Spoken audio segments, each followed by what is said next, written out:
هرگز سست مشوید و دشمن را به صلح ذلتبار فرا نخوانید، در حالی که شما غالب هستید. خداوند با شماست و او هرگز اعمال شما را ضایع نمی کند. بیگمان زندگی این دنیا بازی است و بیهودگی، و اگر ایمان آرید و پرهیزگار شوید، خدا پاداش شما را می دهد و از شما دارایی های شما را نمی خواهد.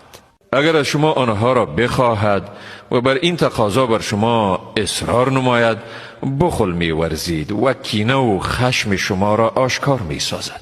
آگاه باشید، شمایید که به خرج کردن در راه خدا فرا خوانده می شوید.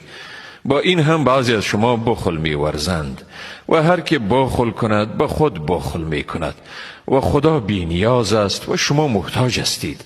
اگر از داد و دهش روی برتابید، خداوند به عوض شما قوم دیگری را می آورد و باز ایشان همانند شما نیستند.